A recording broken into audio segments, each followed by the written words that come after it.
on Madam Rita.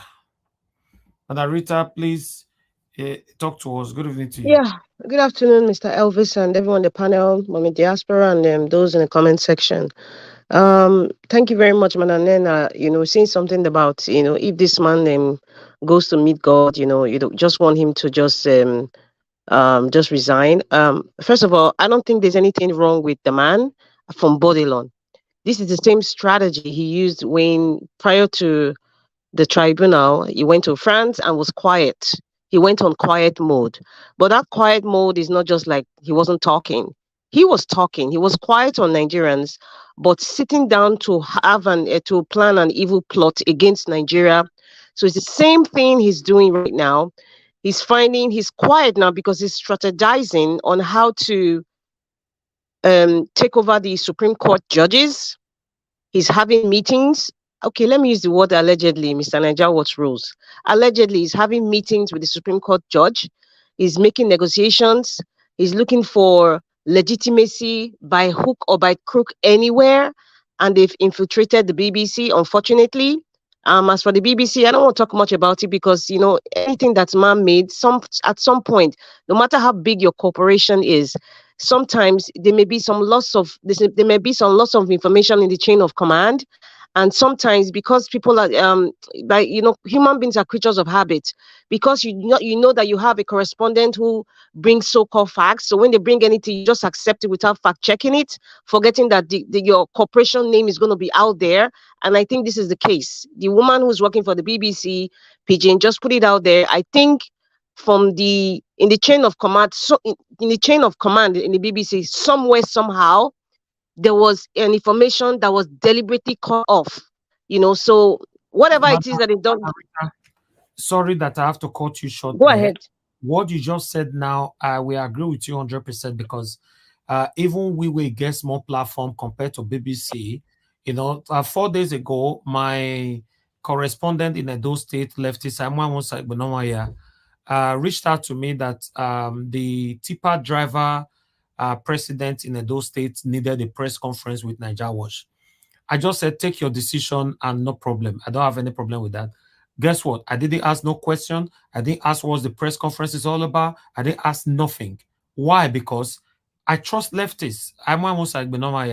Because I believe he can do the job perfectly. And he did exactly. The job, and the press conference is already there. They did it yesterday morning or so. It's right there on NWATCH right now. So it can happen to any company. So you now need to draw the attention back again. Maybe somebody from that press conference from the tipper driver might come again and, that we like to speak to Mr. Elvis. Something is not right. That's when I'll get to know. But as we speak right now, I don't know why they do press conference because I trust my representative. That's all. Thank you. Yes. Yeah. And I think that is what Pa Edwin was trying to say.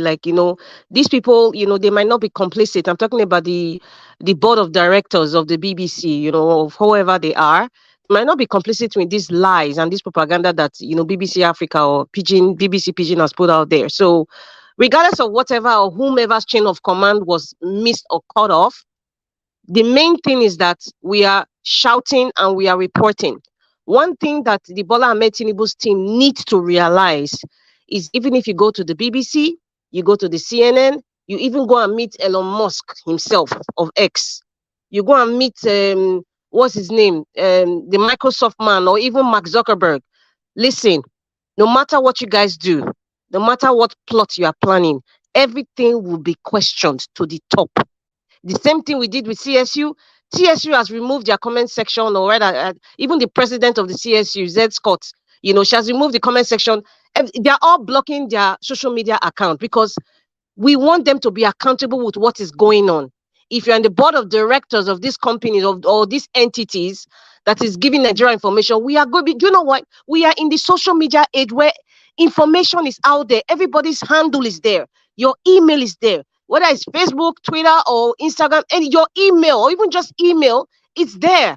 So any move that they make, we will always question it. There are a group of Nigerians like me that would always question, like you guys, like Mr. NAIJA, what's coming out in this program now. That's why you need to like it. So when It goes so people are seeing this program, people are getting this information, people are getting educated and aware.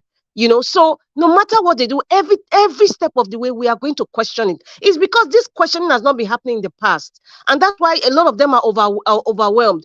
Even the supporters, some supporters are tired because it's overwhelming. The kinds of reports that we get and the counter questions that we're asking is overwhelming. It's new.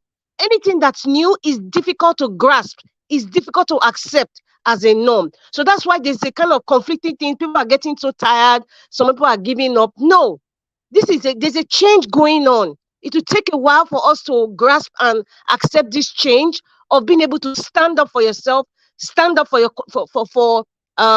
country, and question constituted authority with the decisions that they make, because every decision they make, it affects you now and it will affect your children in the future. So that's why we have to stand and keep asking questions. And I think there's this perception that a lot of Nigerians have given up. I don't think so. I don't believe that. We might say most Nigerians have given up. The ones who are living in Nigeria have given up. I would think that a lot of Nigerians, it's not that they just give up.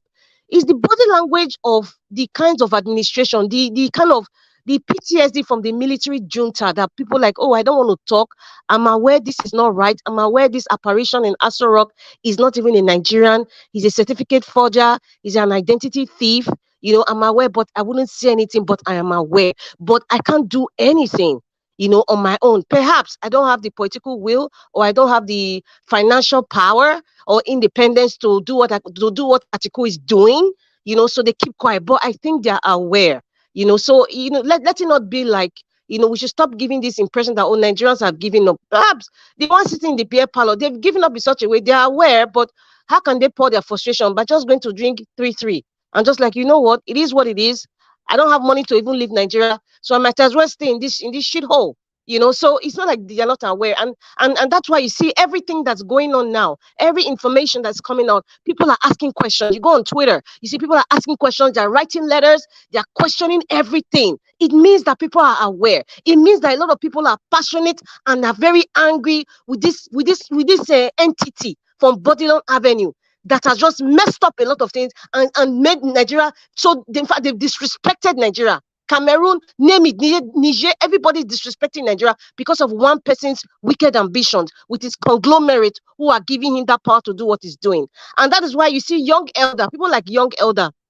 I would say that I would blame him, and in another way, I would not blame him. Some of us here, some of us in diaspora, if the case were to be reversed, if we were living in Nigeria, I think our mentality wouldn't be as vast as it is here. With all due respect to the people living in Nigeria, I know why I say that.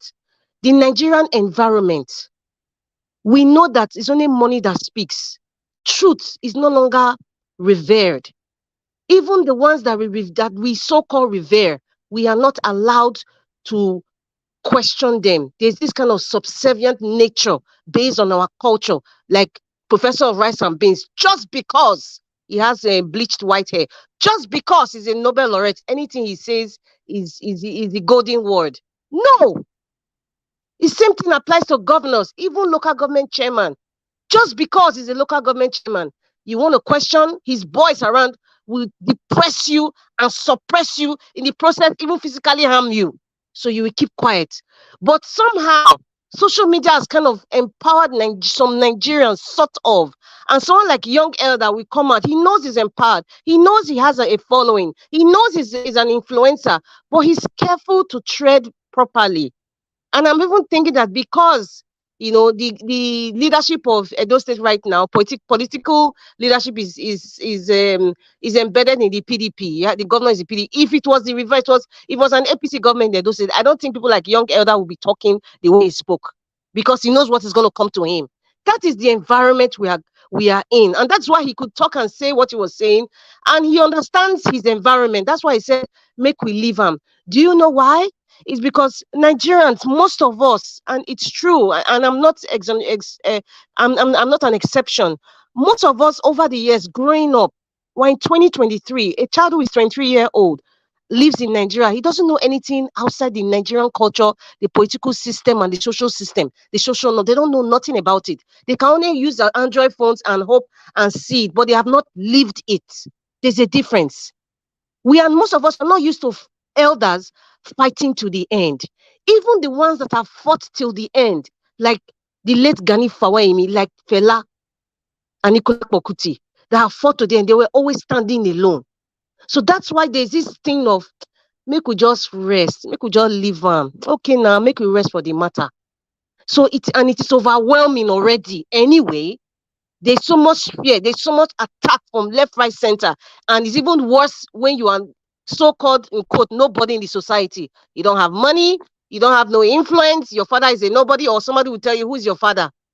So somehow you are kind of guard. So that's why I see young elder is it looks like if he's sitting on the fence. He knows what to say. He knows the right thing. He knows we should not give up, but because of the climate of where he is, he's saying, you know what, make we rest. And he even said, I know some of you even insult me on top of it. He understands. So, but I'm going to say something. He said, why is Peter Obi even pursuing things that Nigeria are not even ready for? He seems to be standing alone. No, I disagree. Peter Obi is not standing alone. It's still the same Nigerian thing I said. This PTSD, many Nigerians still have. You're scared of the army. When you see an army person, you're afraid to talk. It's still there. A lot of us have been traumatized. If you were not in the military junta age, you wouldn't understand. But I know majority of us listening, and most of us, who are even listening to me now and here in the panel, we've experienced it at one point in our life. So that thing is still there. That Nigerianness is not complete. There's still a lot of fear. And some family members, your mother, your father will tell you, please, I beg, my pikin, I beg. Not one, sacrifice yourself because of Nigeria, I beg. Because they failed to talk. They had the spirit of fear. They didn't even have the internet then. Most of them who wrote, some of them were taken down, or maybe whatever they wrote, was thrown into the trash. But I want to say something when he was questioning Peter Obi, and I don't want that to be the thought of people when it gets to a certain point of frustration, and people would say, you know what, it seems that Peter Obi is desperate. They would twist it. Peter Obi is not desperate. I remember, listen, I think a lot of us should start going back to Peter Obi's old videos from last year, even during the campaign, prior to the campaign. He said something that was consistent. He said, I am not desperate to be president. I am not desperate to be president. I'm repeating. Peter Obi said, I am not desperate to be president, but I am desperate for Nigeria to be better. I am desperate for Nigeria to be better. And that is why, Mr. Young Elder, if you are listening to me, I pray this channel should be, this video should be forwarded to him. If you are listening to me, Peter Obi has said it, and he has acted it, and I have seen it. He's not a desperate man. Every lie, every arrow, every attack that has been meted out on that man, till date, he has not disrespected anybody. The only thing that was closest to him, even raising a little bit of his voice, was when he was talking to Dino. When he said, Dino, stop what you're doing. That was the closest part. You see, Peter Obi raised his voice just a little bit because it was getting too much, and it was in the presence of Peter Obi. He was demanding his respect. He's not desperate to be president, but he's desperate to get Nigeria better. But if you look at the other side, Bola Ahmed Tinubu, Adekunle, he's desperate for power. He has not said anything innovative that could change Nigeria to make Nigeria better, other than Emilokon, speaking Yoruba, being very tribalistic, and it's my turn, and I don't care who is trampled along the way, along my train of desperation to grasp power.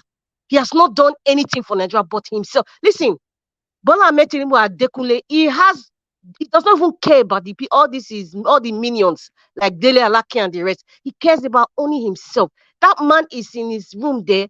They are trying ways to make sure this FBI file is not. They're trying to negotiate. These FBI files do not come out. That's why he's silent. It's not as if he doesn't care about showing his face. That's how the former Nigerian president was out for over almost 6 months or more in the name of English. He has ear infection. He didn't come out. We're just hearing different lies. That's the same thing that's replicated now. The one at Bodilon, he's just quiet. He doesn't care about you guys. Listen, he has nothing to explain to Nigerians. A man that could not come out during the election to talk about himself, and still not talking about himself, but the only thing he said is grab it, snatch it, grab it, and run away with it. He has nothing to explain. He's in his room with his wife Remy, collaborating, planning on who next, which big media house, because they're looking for legitimacy. BBC, maybe CNN will be the next, or ABC, or NBC, or maybe it's even ESPN, the sports channel. They'll probably, that's how desperate they are. You know, they're looking for international legitimacy because this CSU certificate is international. So they have to look for somebody. They have to look for someone like Fela Durotoye, you know, who is a Harvard graduate now, preparing them for what to say when the FBI files come out. Because there's nothing right now. CSU right now is behaving complacent because they haven't made any statement now.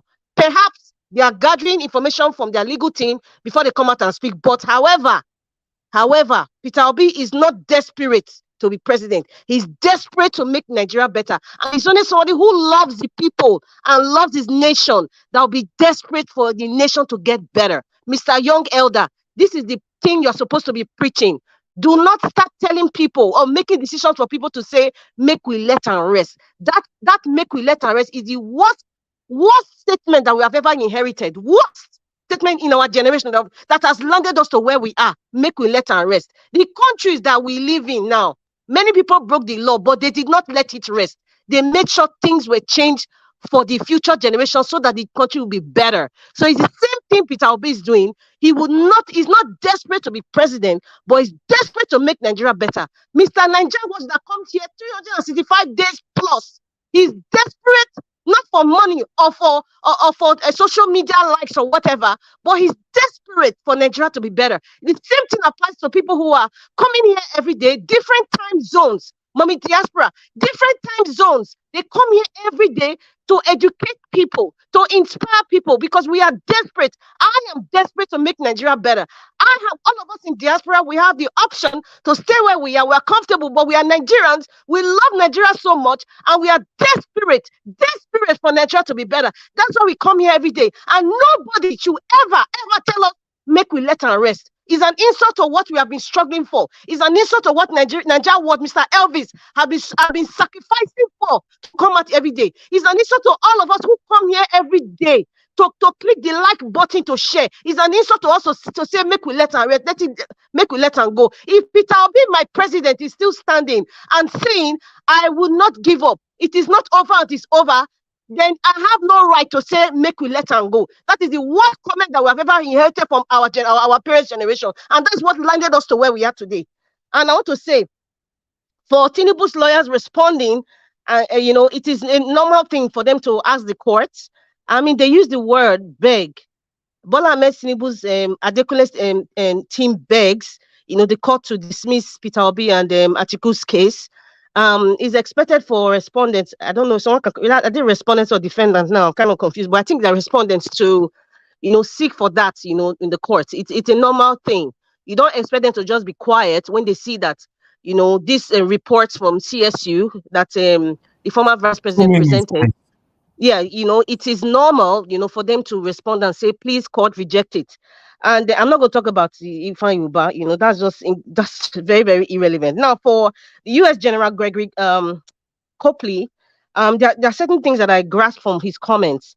He said, if the court do affirms, Mr. Adekule, as president, that, we will not have any respect in our sub-region. I'm talking about the ECOWAS. And he also said something which is very concerning. He said there will be continuous public unrest, which is true. And he said something, he said, the National Assembly should be talking about impeachment. Mr. Nigeria, I know we're talking a few days ago when I said even the National Assembly, I'm not seeing anyone who even from the Labour Party now, or even the opposition, even standing up to even talk about this certificate. It means that they have all been captured. So, Mr. Gregory Copley, we have a National Assembly that are just errand boys. So they are not even talking about it. So the talk of impeachment is not even going to come out from anybody's lips right now. So, we are basically kind of like screwed in terms of the National Assembly. And finally, he said for 5 major agencies in the US, having information about this entity that calls himself Bola Ahmed Tinubu. We don't know if the Bola is a prefix or a suffix. For 5 major agencies to have information on him, it says a lot. And that's true. for the FBI, CIA, just name it. It means that this man is a merchant of criminality. And having that as a president of Nigeria, it's a slap on it's a slap on the entire black race. Let me put it out there. Thank you very much, Mr. Elvis. Sananja, well, thank you very much for everything you've been doing. I'm not just saying thank you because it's easy for me to say thank you behind the screen, but I'm just going to say thank you regardless. And, from your earlier speech, in the beginning of this program about, people might say what they want to say to encourage you, but you never know the heart of man. They say the heart of man is desperately wicked. I think the Bible says that. And but with faith, right? With faith, that everybody who is supporting you, it's not just about you. Everybody's in the Nigerian project. Everybody's in Nigerian project, and those who are genuine will always be genuine.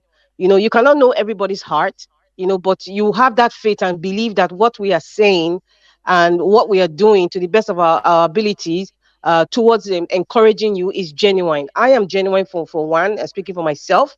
And I think that whatever you do, just keep doing what you're doing. Nobody's feeding you, nobody can feed you, nobody can bribe you. And at least that's what I know so far, because you have proven it all this while. You haven't stirred, you haven't missed your step. You are very focused, and you have been consistent with who you are and what you do. So that says it all about your character as a man. Like I said, you are a priest of truth, and you're a very nice guy. Mr. Elvis is a very nice guy. These days it's very hard to find because of this dog eat dog kind of mentality of the world right now. Everybody's hungry for power, influence, and money, and people are willing to sell whatever it is that they want to sell, including their conscience, even up to their own children, so, and you have very few people who are standing up like Mr. NAIJA, an influential man like that on social media and dedicating, this struggle, to fight for Nigeria. And so I want to appreciate you for that, Mr. Elvis Edigin. I want to say I thank you. There's nothing else I can do than to just say thank you very much for giving me this opportunity. I mean, a lot of us too. I'm not speaking on behalf of everybody, but I'm just saying it out. It's not a written speech. I'm just speaking my heart out. I just want to say thank you for giving me and a lot of us this opportunity to come out and express ourselves and even get to know each other. There's some people that I'm talking to, like I never expected I would ever even talk to them. But that's it's just the way God has designed it. So I just want to say thank you again, Mr. Elvis, and thank everyone who's sacrificing one way or the other, who is educating people, and who is also inspiring people. You inspire me. A lot of you inspire me here. As a matter of fact, everybody inspires me one way or the other. Every day I learn one thing or the other. I don't take it for granted. Even if when you go away, you kind of miss talking about it. It means that we have touched something in you that can never go away.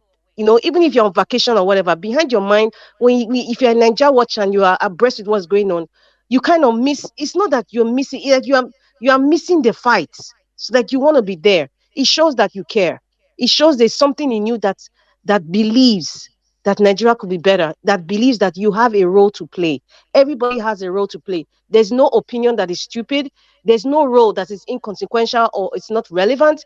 No matter what you say, it doesn't matter what language or what tonation, it doesn't have to be perfect, but however you express yourself, you are inspiring somebody. Mr. Elvis, maybe you don't know, you are inspiring me, and I know they're inspiring a lot of other people out there. Some of them are silent followers. A lot of them are silent supporters. It's not everybody that can come out and speak or have the confidence to speak. A lot of people have learned how to speak properly in the public forum because of Nigeria Watch, and that's the truth. Whether I want to accept it or not, I know that. A lot of people who couldn't really speak out, Nigeria Watch has given them that confidence that you can speak out, and we learn from each other. Dr. CM, I really respect you a lot. I just want to say thank you, Mommy Diaspora, and everybody that's come here every day with different time zones. I know some of you are even working as you are listening to the sound of my voice. God bless you.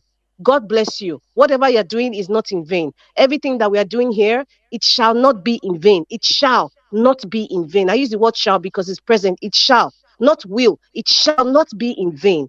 And we shall be victorious one way or the other. We will, but should keep standing. There's nothing in our dictionary like make we move on. make we let it go. It ain't gonna go away. This headache that Agbado has, this headache will not go away. No matter the people they employ like Fela Toye or they go to BBC or see, it means that they are not sleeping. They are having this headache. It's because you have stolen something that doesn't belong to you. So how can you be free? You will forever be looking behind your back. All the people who are coming out to support, they will never be free. The onus is on their shoulders already. Those who have come out to defend this indefensible person, they already have a weight on their shoulder. They've deliberately carried it for themselves because of their greed. That's what they don't understand. Even most of them who come to this media to interrupt the program, or some of them are even insulting us or even me. I really don't care.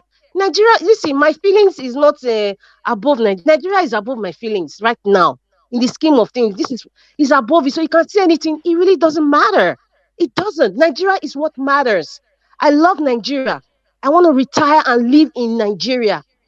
I love my country that much. And that's why we come here every day. I know Mr. Nigeria has the option to put a lot of other things on social media, but he's still down with this topic. It shows the passion. So if you want to really, really love Nigeria, if you really love and want to encourage Mr. Nigeria watch, please just share the program, share it, like it. It doesn't take anything away from you. It's not about influence, it's about Nigeria. If you love Nigeria, hit the like button. If you love Nigeria, share it. It's simple as ABC. Just a simple action with your phone. Most of you are shopping on your phone. Just press the like button. It's a thumbs up with the big finger that says thumbs up. That's what it is. So Mr. Nigeria Watch, let me not start saying and like I'm writing an epistle. Let me just end it here and say thank you very much again and God bless everyone. Have a good evening. I'm going to step out Thank now, you. but I'll be listening, behind the scenes. Thank you. Thank you, Rita. Thank you so much. You Thank you. see this your wonderful speech. So this kind of speech, you know where they get them when we suppose hear them. Now after we don't succeed, because the speech is very, very powerful. There's Now there's more speech after that now, better than this one. Way no, this better. Way better. no, thank you so much. Thank you. This one big. I want to thank everyone. It's a collective effort. We all are encouraging ourselves. That's why we are here. We all of us, we are just encouraging ourselves. It will be very, very beautiful. At the end of the day, Nigerians across the world will celebrate that at least finally we're going to be having a new Nigeria, a Nigeria that we can start building gradually. But under these satanic people, I promise you all, Nigeria can never be built. In fact, Nigeria will continue to get worse under these people. That is it. Thank you very much, Moderator, once again. And God bless you.